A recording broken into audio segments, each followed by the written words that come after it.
June 21st, 1941. It was the longest day of the year, the summer solstice. In Moscow, the sun barely set. The air was warm. The parks were full of families enjoying the weekend. The theaters were sold out. Inside the Kremlin, the mood was calm. Joseph Stalin was relaxed. He spent the evening watching a movie in his private cinema. He drank his favorite Georgian wine. He joked with his inner circle. He believed he was safe. He believed he was the smartest man in the room. He believed he had signed a pact with Adolf Hitler that would keep the Soviet Union out of the war for at least another year. But while Stalin was watching movies, the world outside was screaming a warning. Never in the history of warfare had an invasion been so obvious to so many people, and yet remained so invisible to the one man who mattered. The warnings did not come in whispers. They came in a flood. 80 separate intelligence reports. From spies. From generals. From foreign presidents. All saying the exact same thing. The most chilling warning came from Tokyo. Richard Sorge was perhaps the greatest spy of the 20th century. Codenamed Ramsey, he was a German journalist living in Japan, drinking with Nazi diplomats, and sleeping with their wives. He knew the secrets of the Third Reich better than most German generals. On June 15th, Sorge sent a cable to Moscow. It was not vague. It was not a guess. It contained two pieces of information that should have saved millions of lives. It said, "The war will begin on June 22nd. And it said, "The attack will happen across the entire border." It was the holy grail of intelligence. The exact date. The exact scope. When the report landed on Stalin's desk, he didn't call his generals. He didn't alert the border guards. He picked up his red pencil and scribbled a note on the margin of the paper. He wrote, emphatically and with disgust, that Richard Sorge was a provocateur, a liar, a pimp who was trying to drag the Soviet Union into a war it was not ready for. Stalin folded the paper and put it at the bottom of the pile. He ignored the man in Tokyo. But Sorge was not the only one. Across the Atlantic, the President of the United States, Franklin D. Roosevelt, had seen the German troop movements. He sent a personal warning to Stalin. From London, Winston Churchill, the man who had been fighting Hitler alone for 2 years, sent a personal message. He warned Stalin that the German buildup in Poland was not a drill. It was an invasion force. But to Stalin, these warnings were poison. Stalin was a man whose entire life was built on paranoia. He saw enemies everywhere. He had executed his own generals, his own friends, and his own party members because he thought they were plotting against him. But his paranoia had a blind spot. He believed that Churchill and Roosevelt were the real enemies. He believed that the capitalists in London and Washington were terrified of Germany. He believed they were lying to him, trying to trick him into attacking Hitler so that the Soviet Union and Germany would destroy each other. He told his Politburo, "The English are trying to provoke us. They want us to start the war for them. We will not take the bait." So, when Churchill said, "Look behind you," Stalin refused to turn around. By the evening of June 21st, the tension on the border was breaking point. The German army had moved 3 million men to the Soviet frontier. They had moved 3,000 tanks. They had moved 2,000 aircraft. You cannot hide an army that size. The ground was shaking. The noise of the engines could be heard for miles. Soviet border guards could see the Germans through their binoculars. They could see them loading their guns. They could see them cutting the barbed wire. They phoned Moscow. They begged for orders. Permission to fire? Permission to mine the bridges? The answer from the Kremlin was always the same. Do not fire. Do not provoke them. It is just a training exercise. And then came the final, desperate warning. It was 9 o'clock at night, June 21st. On the banks of the Bug River, which separated the German and Soviet armies, a young German soldier jumped into the water. His name was Alfred Lisko. He was a communist. He hated Hitler. He swam across the freezing river, dodging the searchlights. He climbed up the muddy bank on the Soviet side and surrendered to the border guards. He was shivering. He was terrified. But he had a message. He told the Russian interrogators, "I am a soldier of the Wehrmacht. We have been given the order. The artillery barrage begins tomorrow morning at 4 o'clock. 4 a.m. It was a death sentence delivered in person. The Soviet officers immediately called Moscow. They spoke to the NKVD. They said, "We have a defector. He has given us the exact time." Stalin was informed. This was his last chance. He had 6 hours to wake up the Red Army. He had 6 hours to put the planes in the air. Stalin's response was immediate and brutal. He ordered that Alfred Lisko be shot for spreading disinformation. He didn't believe the spy. He didn't believe the president. He didn't believe the prime minister. And now, he didn't believe the soldier who had swum across a river to save him. The hours ticked away. 10 o'clock. 11 o'clock. Midnight. At exactly 12:00, the Brest-Litovsk bridge opened. A heavy freight train slowly chugged across the border. It was coming from the Soviet Union. It was heading into Germany. The train was loaded with grain. Other cars were filled with crude oil. Others with manganese and rubber. This was the ultimate tragic irony of the 20th century. 3 hours before the invasion, Joseph Stalin was still fulfilling his trade agreement with Adolf Hitler. He was sending food to feed the German soldiers who were about to march on Moscow. He was sending oil to fuel the tanks that were about to crush his army. He was sending rubber to make the tires for the trucks that would carry the SS execution squads. The German guards on the other side of the bridge watched the train roll in. They laughed. They knew what was coming. The train disappeared into the darkness of German-occupied Poland. The bridge gate swung shut. Silence fell over the border. But it was a heavy silence. The birds had stopped singing. The wind had died down. In the German trenches, 3 million men checked their watches. 1 o'clock, 2 o'clock, 3 o'clock. In the Kremlin, the lights in Stalin's office were finally turned off. The dictator went to his bedroom at the dacha. He lay down to sleep, confident that his genius had kept the peace. He did not know that the fuse was already burning. He did not know that in 1 hour, the sky would turn black, and his world would end. The warnings had been deafening, but the man in charge had chosen to be deaf. And now, the time for listening was over. The time for dying had begun. June 22nd, 1941, 3:15 in the morning. The sun was just beginning to rise over the vast wheat fields of Ukraine and the forests of Belarus. It was a Sunday. In the barracks of the Red Army, millions of young men were asleep. They were dreaming of leave, of breakfast, of writing letters home. On the airfields near the border, the pride of the Soviet Air Force sat motionless. Thousands of fighter planes, Polikarpovs and MiGs, were lined up in neat rows, wingtip to wingtip. They were not camouflaged. They were not dispersed. They were parked like cars at a dealership, shining in the early morning light. And then the sky broke open. It started as a low hum in the west, like a swarm of distant insects. Within seconds, the hum turned into a roar that shook the earth. The German Luftwaffe had arrived. 2,000 aircraft crossed the border at the exact same moment. They didn't bother with reconnaissance. They went straight for the kill. The first bombs fell on the sleeping airfields. It was a massacre. Soviet pilots ran out of their barracks in their underwear, watching in horror as their planes exploded on the runway. They never even had a chance to start the engines. In the first day of the war, the Soviet Union would lose 1,200 aircraft. 800 of them were destroyed before they even left the ground. But the air attack was just the overture. On the ground, the horizon turned black.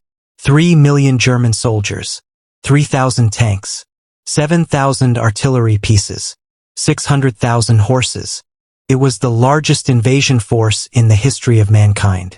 The signal was given, Dortmund, across a 2,000-mile front, from the Baltic Sea in the north to the Black Sea in the south.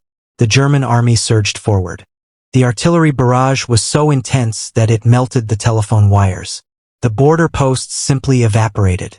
At the Brest fortress, Soviet soldiers woke up to find the walls collapsing around them. They grabbed their rifles, confused, terrified, choking on dust and smoke. They looked through the smoke and saw the gray shapes of German panzer tanks rolling toward them. They saw the black crosses on the turrets. They reached for the field telephones. They screamed into the receivers. "We are under attack. The Germans are crossing the river. It is war." But on the other end of the line, in the safety of the headquarters, there was hesitation. There was doubt. And most of all, there was fear. Not of the Germans, but of one man in Moscow. "Do not fire back 3:30 in the morning. The Kremlin." The phone rang in the bedroom of General Georgy Zhukov, the chief of the general staff. It was the commander of the Black Sea Fleet.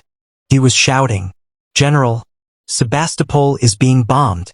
They are hitting the city." Zhukov felt a cold shiver run down his spine. He knew what this meant. He immediately called the dacha at Koncevo. The officer on duty at Stalin's house hesitated. He was terrified to wake the boss. Stalin had been asleep for only a few hours. Zhukov screamed at him, "Wake him up immediately. Germany is bombing our cities." Finally, the officer knocked on the door. Stalin woke up. He came to the phone. His voice was heavy with sleep. He breathed heavily into the receiver. Zhukov reported the situation. "Germany has attacked. Kiev is bombing. Sebastopol is bombing. Kaunas is bombing. It is a full-scale invasion." There was a long silence on the line. The silence of a man whose entire worldview was collapsing. Stalin did not explode in anger. He did not issue orders for a counterattack. Instead, he went into denial. He told Zhukov it cannot be Hitler. This is a provocation. Stalin believed that this was a rogue action. He thought that perhaps some German generals, who hated the Soviet Union, were trying to start a war without Hitler's permission. He thought that if the Red Army fired back, it would give Hitler the excuse he needed to declare war officially. Stalin summoned the Politburo to the Kremlin. At 4:30 in the morning, the most powerful men in the Soviet Union gathered in Stalin's office. Molotov, Beria, Malenkov. They looked at Stalin. He was pale. His pockmarked face was gray. He was filling his pipe with tobacco from a cigarette, his hands shaking slightly. He looked at them and said, "Surely Hitler does not know about this?" Molotov, the foreign minister, tried to speak. He said the German ambassador had requested a meeting. Stalin nodded. "Go and see him, but tell the army to hold fire." Then Stalin issued the most disastrous order in military history. Directive number 1. It stated, "The troops are to use all their strength to stop the enemy from crossing the border." But then came the fatal sentence. "But they are not to give in to provocative actions which might result in major complications. No aircraft is to fly over the border. No artillery is to fire into German territory." In simple terms, he was telling his soldiers, "Stop them, but do not shoot back." He was trying to fight a diplomatic game while his country was burning. The slaughter 5 in the morning. The border. The sun was fully up now. The slaughter was in full swing. General Pavlov, the commander of the Western Front, received Stalin's order. He read it in disbelief. "Do not give in to provocation." He looked out of his bunker. He could see German Stuka dive bombers screaming down from the sky, blowing his tanks to pieces. He could see columns of German infantry marching down the main roads. This was not a provocation. This was an apocalypse. But the order was absolute. In the trenches, Soviet captains and lieutenants held their fire. They watched the German tanks get closer. 500 yards. 300 yards. The soldiers looked at their officers. "Comrade Lieutenant, why are we not shooting?" The officers were paralyzed. They knew that in Stalin's Russia, disobeying an order meant death. If they fired and it turned out to be a mistake, the NKVD would execute them for starting a war. So they waited. They waited until they could see the faces of the German soldiers. They waited until the tank tracks were crushing their foxholes. At one airfield, a Soviet commander radioed Moscow. He screamed, "We are being fired upon. What shall we do?" The reply from Moscow was calm and insane. "You must be insane. The question of why you are being fired upon is being reviewed by the Politburo." Reviewed by the Politburo. While the politicians reviewed the question, the pilots died. Thousands of Soviet soldiers were cut down without firing a single shot. They were paralyzed by the shadow of the dictator. They feared the man in the Kremlin more than the man in the Panzer. German tank commanders were shocked. They reported that the Russians were just standing there. Some units even waved white flags, thinking it was a misunderstanding. The Germans machine-gunned them where they stood. By 6 in the morning, the German army had punched through the Soviet lines in 3 massive columns. They were moving at full speed. Bridges that should have been blown up were captured intact because the Soviet engineers were waiting for permission from Moscow. Trains that should have been moving troops were bombed in the stations. The Red Army, the largest army in the world, was being decapitated. It had millions of men, thousands of tanks, and brave soldiers. But it had no brain. The brain was in the Kremlin, pacing the floor, smoking a pipe, and refusing to believe his own eyes. At 7 in the morning, Molotov returned from his meeting with the German ambassador. He walked into Stalin's office. He looked like a man who had seen a ghost. Stalin looked up. "Well," Molotov whispered, "the German government has declared war on us." Stalin sank into his chair. The pipe fell from his hand. The delusion was over. The denial was finished. But for thousands of young Russian men lying dead on the border, the truth had arrived too late. The 48 hours of silence were just beginning. And the man who had promised to protect them was about to disappear. June 22nd, 1941. Noon. The sun was high over Red Square. The ruby stars on top of the Kremlin towers were gleaming. The streets of Moscow were crowded. But there was a strange tension in the air. Rumors were spreading like a virus. People whispered in the queues for bread. They whispered in the metro stations. "Have you heard? The Germans have crossed the border. It cannot be true." Stalin signed a pact. My brother called from Kiev. He said the city is burning. The Soviet people were waiting. They were waiting for one voice. For 20 years, they had been told that Joseph Stalin was a god. He was the father of nations, the great helmsman, the genius of humanity. They believed that he saw everything, knew everything, and protected everyone. If the war had truly started, surely Stalin would go to the radio station. Surely his calm, strong voice would reassure them.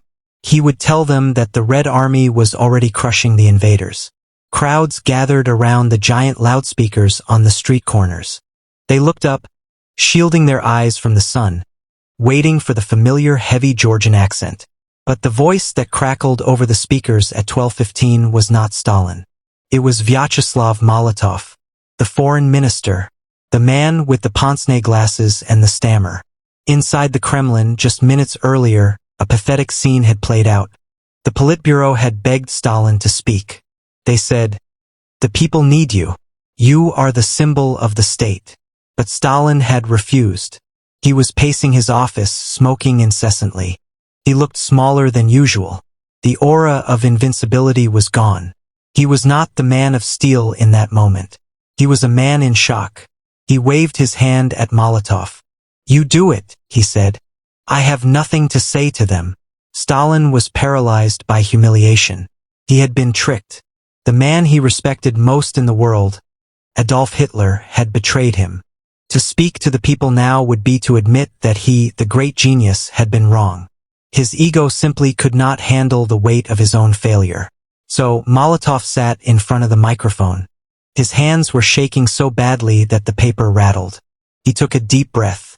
"Citizens and citizenesses of the Soviet Union," he began.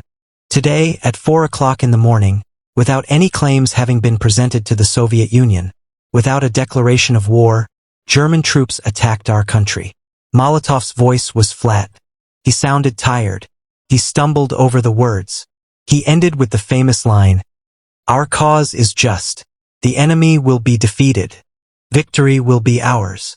But as the anthem played and the broadcast ended, the silence in the streets was heavy. The people looked at each other with fear in their eyes. Where was Stalin?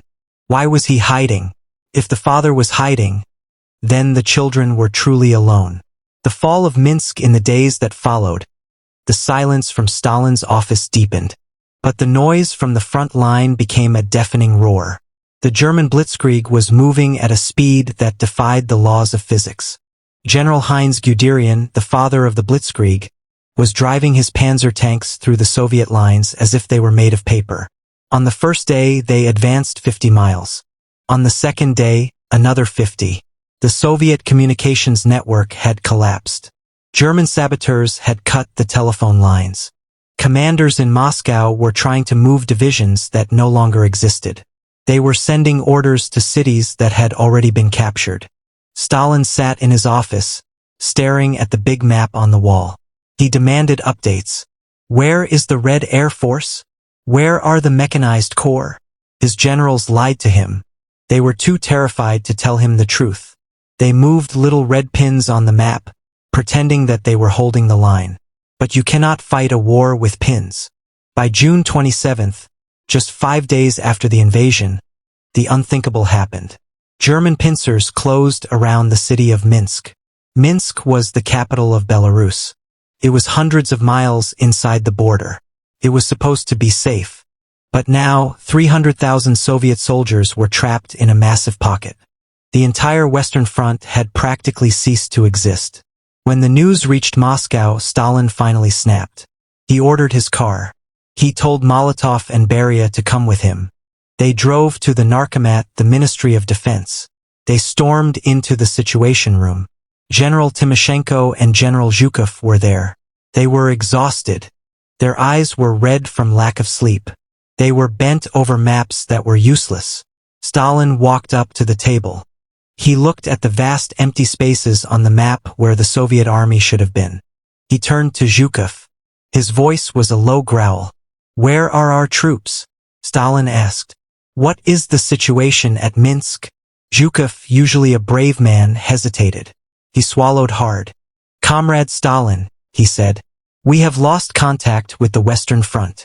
We believe Minsk has fallen." Stalin's face turned white. His yellow eyes narrowed. He exploded. "You believe?" he screamed. "You are the chief of the general staff and you believe? What do you have there? A map or a piece of toilet paper?" He slammed his fist on the table. The pens jumped. "We gave you everything," Stalin shouted. "We gave you tanks. We gave you artillery. We gave you millions of men. And you have lost everything in 5 days." He accused them of being traitors. He accused them of lying to him. He paced the room like a caged tiger, cursing them in Russian and Georgian.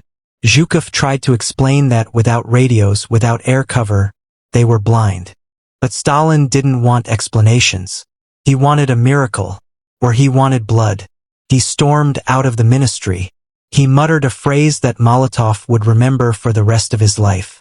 "Lenin left us a great proletarian state," Stalin said, "and we have shitted it away." He felt the power slipping through his fingers. He felt the ghost of the Tsar. He felt the executioner standing behind him. But Stalin knew how to survive.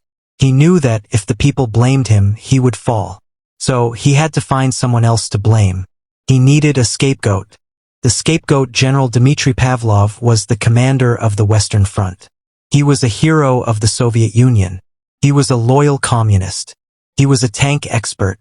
But he was also the unluckiest man in Russia. On the night of June 21st, Pavlov had been the one watching the Germans at the border. He had called Moscow asking for permission to prepare defenses. Stalin had told him, "Do not panic, do not provoke." So Pavlov had obeyed. He had kept his tanks in the parks. He had kept his artillery covered. When the attack came, his army was destroyed in hours. Now Stalin needed a face to put on the failure. He couldn't admit that his do not fire order was the cause. It had to be treachery. On June 30th, Pavlov was summoned to Moscow. He must have known, as he boarded the plane, that he was flying to his death. He walked into the Lubyanka prison, the headquarters of the NKVD. He was not treated like a general. He was stripped of his rank. He was thrown into a cell. The interrogation was brutal. They didn't want to know about German tactics. They didn't want to know about the lack of radios. They wanted him to confess to a conspiracy. "Admit it!" the interrogators screamed. "You opened the front to the Germans. You are working for Hitler." Pavlov, a man who had fought for the revolution his whole life, wept. "I am not a traitor," he said. "I just followed orders."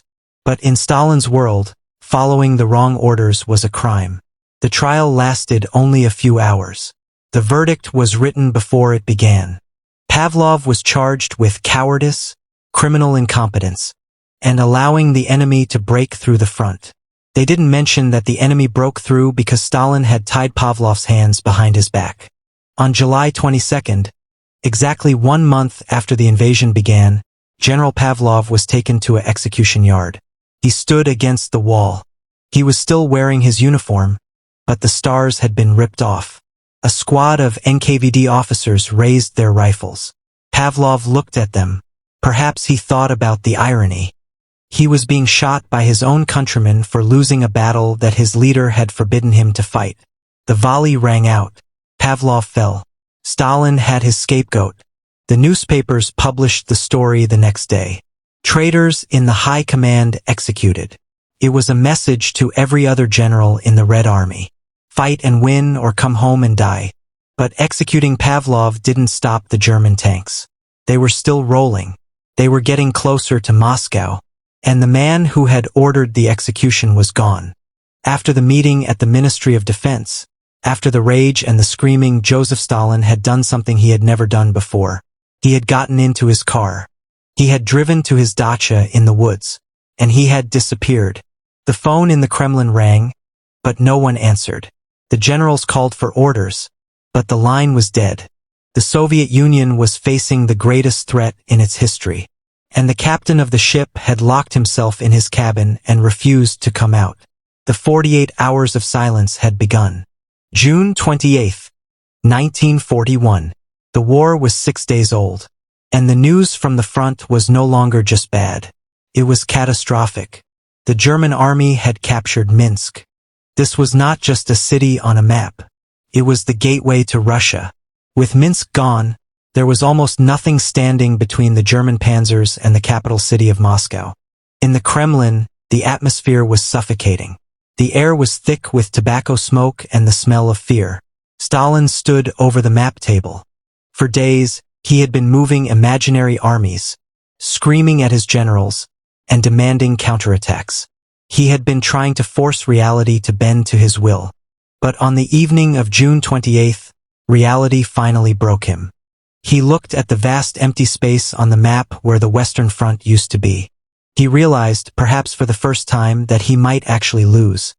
He realized that the mighty Soviet Union, the industrial giant he had built through blood and terror, was collapsing like a house of cards. And then the man of steel melted. He exploded in a rage. But this was not the calculated anger he used to intimidate his subordinates. This was the wild, flailing anger of a panicked animal. He cursed General Zhukov. He cursed the memory of the Tsars. He cursed the very geography of Russia. Then he stopped. He looked at the men around him. Molotov, Beria, Malenkov, the men who had helped him purge millions. The men who had executed his enemies. Stalin's shoulders slumped. He looked old. He looked defeated. He uttered a sentence that has echoed through history. A sentence that revealed the depth of his despair. He said, "Lenin left us a great legacy. He left us a great state. And we have shitted it all away." He didn't say, "I have lost it." He said, "We." But everyone in the room knew what he meant. He was admitting that the experiment was over. The revolution had failed. And it was his fault. Stalin turned his back on them. He grabbed his cap. He walked out of the office. He walked down the long corridors of the Kremlin, past the guards who stood like statues. He went down the stairs to his waiting Packard limousine. He told his driver to the dacha. The car sped out of the Kremlin gates, crossed the Moscow River, and headed west toward the forest of Kontsivo. When he arrived at his country house, he went straight to his private quarters. He told the guards not to disturb him. He locked the door. And then, there was silence. The silence, June 29th. The sun rose over a leaderless empire. In the Kremlin, the phone lines were ringing off the hook. Generals from the front were begging for orders. The British ambassador was asking for a meeting. The factory managers were asking where to move their machines. But the office at the top was empty. Molotov and Beria sat in their offices, terrified. The Soviet system was a vertical dictatorship. It was designed so that no one could make a decision without Stalin's signature. If you acted without his permission, you were shot. If you failed to act, you were shot. Without the dictator, the machine stopped working. They waited for him to call. But the phone remained silent. Is he sleeping? Is he drinking? Is he dead? They didn't know.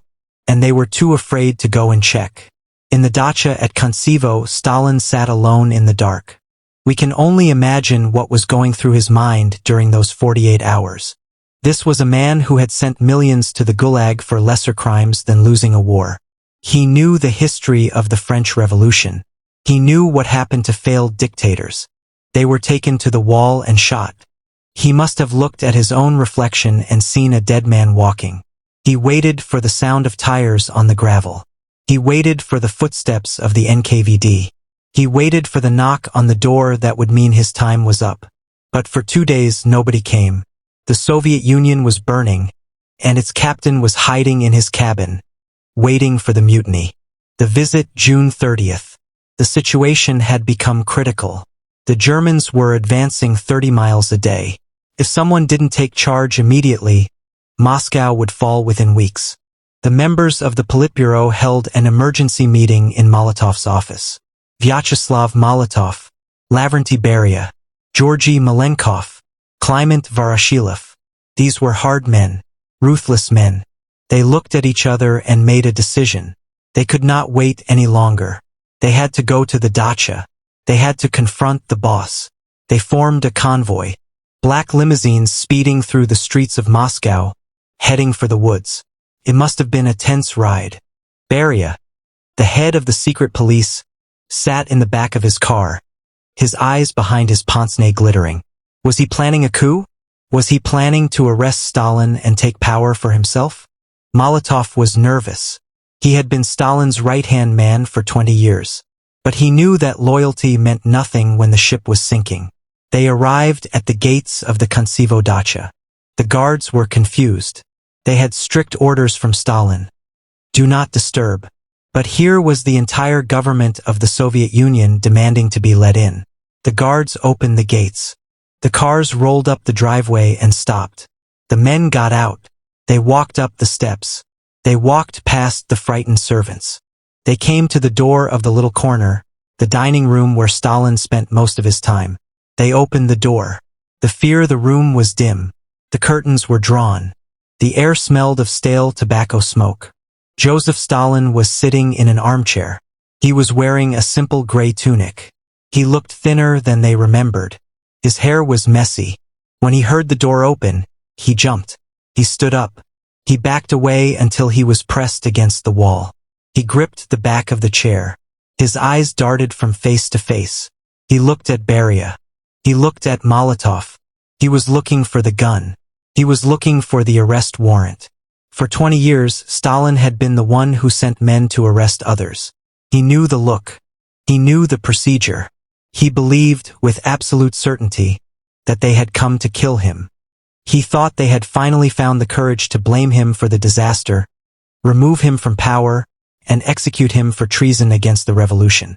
The silence in the room was unbearable. It lasted only a few seconds, but it must have felt like a lifetime. Stalin's voice was a hoarse whisper. He looked at them and asked a single question. A question that revealed his total vulnerability. Why have you come? He didn't ask, what is the report? He didn't ask, how is the war? He asked, why have you come?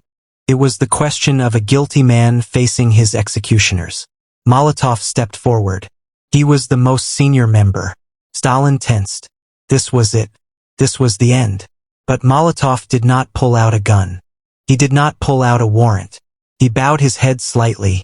Comrade Stalin, Molotov said, we have decided to form a state defense committee to manage the war effort. Stalin stared at him. He didn't understand. Yes, Stalin said. And, Molotov continued, we believe that you should lead it.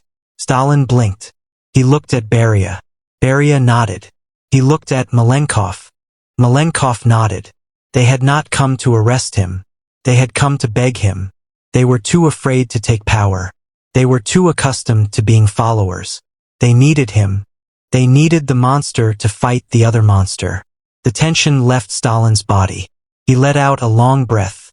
The color returned to his cheeks. He realized in that instant that he was safe. They were not lions coming to devour the wounded alpha. They were sheep looking for a shepherd. He straightened his tunic. He picked up his pipe. The fear vanished, and the iron returned to his eyes. "Very well," Stalin said. "If that is what is necessary." The 48 hours of silence were over.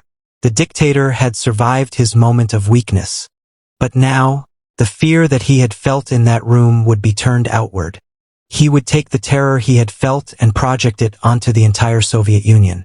He would make sure that no soldier, no general, and no citizen would ever dare to surrender again.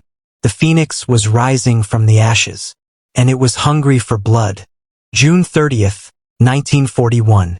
Inside the dim dining room of the dacha, the fate of the Soviet Union was decided in a single heartbeat. Joseph Stalin stood against the wall, waiting to be arrested.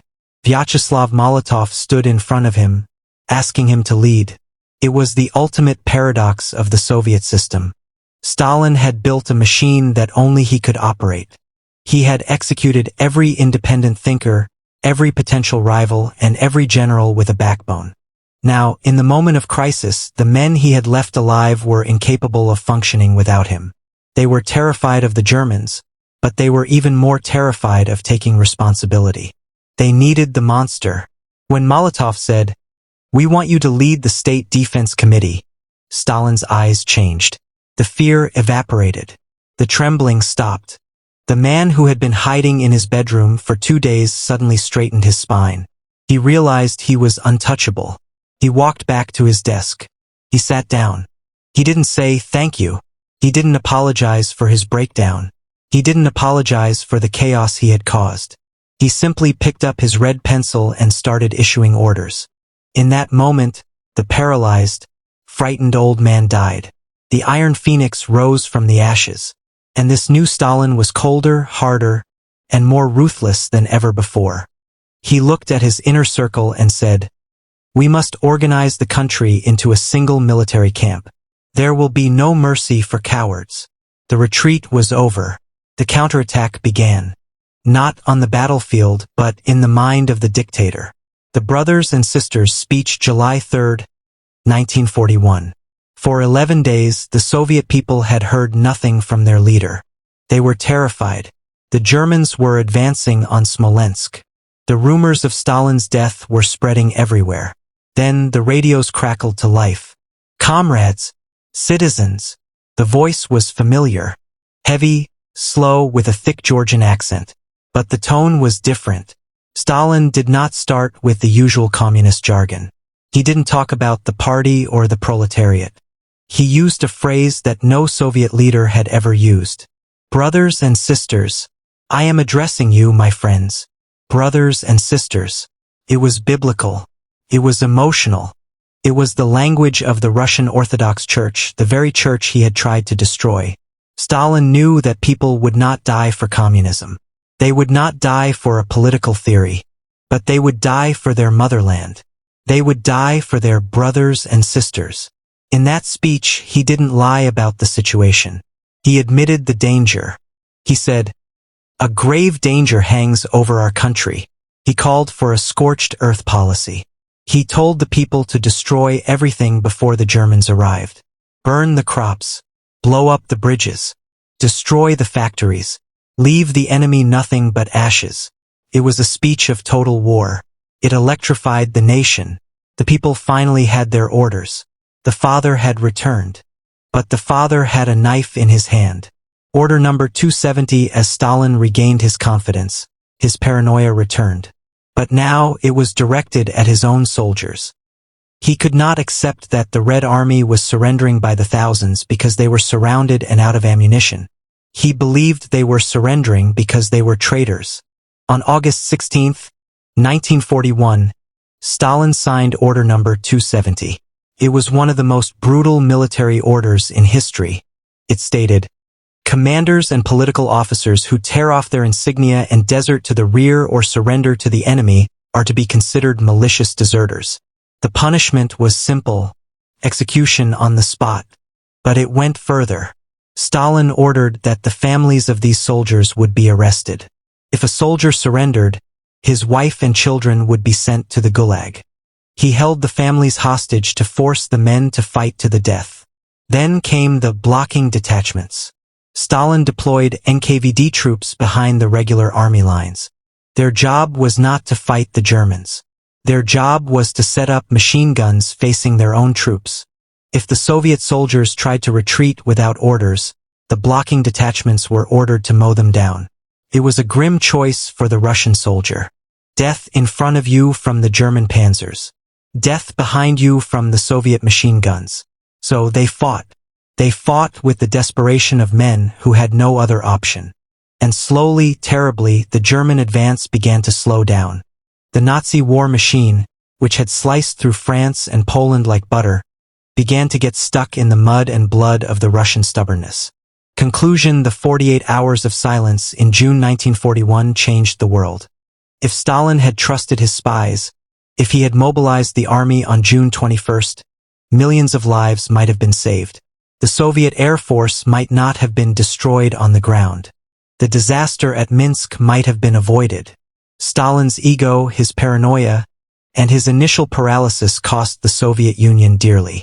But there is a dark irony to this story. When Stalin came back from his mental breakdown, he brought with him a ruthlessness that ultimately saved the country. A democratic leader might have surrendered when the panzers reached Moscow. A softer leader might have tried to negotiate peace. But Stalin was not soft. He was willing to sacrifice 27 million of his own people to stop Hitler. He was willing to burn his own cities to the ground. The man who almost lost the war in the first week became the man who won it 4 years later. On a warm June night in 1941, Joseph Stalin locked himself in his room, terrified of his own shadow. For years later, his armies were marching through the ruins of Berlin. The sleeping dictator had woken up, and the world would never be the same again.